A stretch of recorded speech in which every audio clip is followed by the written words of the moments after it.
এই দুই যমজ ভাই আজ সেনাবাহিনীতে যোগ দিল এবং পেছনে তাদের গর্ভবতী স্ত্রীদের বাড়িতে রেখে গেল। কিছুদিন পর খবর এলো যে দুজন ভাইয়ের সঙ্গে দুর্ঘটনা ঘটেছে, ছোট ভাই মারা গেছে আর বড় ভাই গুরুতর আহত।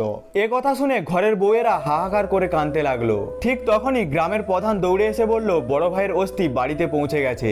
এ কথা শুনে বড় বউ স্তব্ধ হয়ে গেল, কারণ তাকে তো জানানো হয়েছিল যে ছোট ভাই মারা গেছে, তাহলে বড় ভাইয়ের অস্থি এলো কিভাবে। এরপর এক যুবক এসে বলল হাসপাতাল থেকে ভুল তথ্য দেয়া হয়েছিল, আসলে মারা গেছে বড় ভাই। যুবককে সামনে দাঁড়ানো দেখে বড় বউ সঙ্গে সঙ্গে চিনে নিল যে এই তার স্বামী, কিন্তু সে নিজেকে ছোট ভাই বলে পরিচয় দিচ্ছে। বড় বউ দৌড়ে গিয়ে তাকে ধরে ফেললো আর বলল এই তার স্বামী, সে কেন নিজের পরিচয় গোপন করে জায়ের স্বামী সাজছে। পাশে দাঁড়ানো ছোট বউ ভড়কে গেল এবং দ্রুত যুবককে বাঁচাতে এগিয়ে এলো। সে রাগে ফেটে পড়ে বলল ভাবি, আপনার স্বামী তো মারা গেছেন, এখন কি আপনি আমার স্বামীকে ছিনিয়ে নিতে চান? কিন্তু বড় বউ হার মানলো না, সে যুবকের হাত টেনে বের করে আনলো, কারণ তার মনে ছিল ছোট ভাইয়ের হাতে জন্ম থেকে একটি দাগ ছিল, কিন্তু তার স্বামীর হাতে সেই দাগ ছিল না, অথচ যুবকের হাতে সত্যিই দাগ দেখা গেল।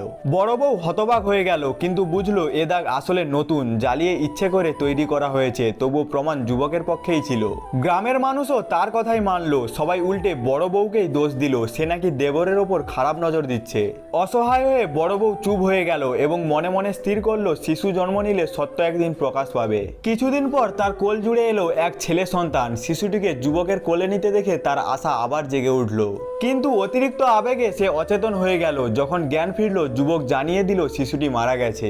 এই খবর বড় বউয়ের সমস্ত জগৎ ধ্বংস করে দিল। সে পাগলামের মতো অবস্থায় গ্রামের চৌপালায় একটি পুতুল বুকে নিয়ে বসে থাকতে লাগলো।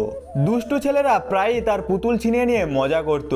একদিন তারা তাকে রাস্তার দিকে নিয়ে গেল, যেখানে সে ট্রাকের ধাক্কায় পড়ে গেল, আর মৃত্যুর মুহূর্তে যুবক এবং ছোট বউ সেখানে এসে পৌঁছালো। যুবক স্বীকার করলো যে আসলে সেই বড় ভাই এবং এতদিন সবাইকে প্রতারণা করে এসেছে।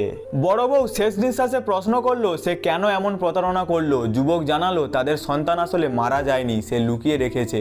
ক্রোধে উন্মত্ত বড় বউ তাকে আক্রমণ করার চেষ্টা করলো, কিন্তু যুবক লাথি মেরে তাকে ফেলে দিল। মৃত্যুর আগে বড় বউ শপথ করলো যে সে মারা গিয়েও তাকে ছাড়বে না। ঠিক তখনই অলৌকিক ঘটনা ঘটলো। বড় বউ আবার জীবিত হয়ে ফিরে এলো সেই দিন যেদিন যুবক অস্থি নিয়ে বাড়ি ফিরলো। সে বুঝে গেল পূর্ব জীবনের দ্বিতীয় সুযোগ তাকে দেয়া হয়েছে। এবার সে কাঁদতে কাঁদতে অস্থি নিল এবং উপর উপর স্বামীর নাম ধরে ডাকলো, কিন্তু অন্তরে সে প্রতিজ্ঞা করে ফেললো প্রতিশোধ নেবে। সে সঙ্গে সঙ্গেই লাঠি তুলে যুবককে পেটাতে লাগলো এবং তিরস্কার করে বলল সে কেন নিজের ভাইকে বাঁচাতে পারলো না। ছোট বউ এবং গ্রামের মানুষ তাকে থামাতে ছুটে এলো এবং বলে উঠলো সে তো গর্ভবতী, কিন্তু সে কারোর কথাই শুনলো না আর যুবককে পেটাতে থাকলো এবং শেষমেশ সেই যুবক আসল সত্যিটা প্রকাশ করে দিল।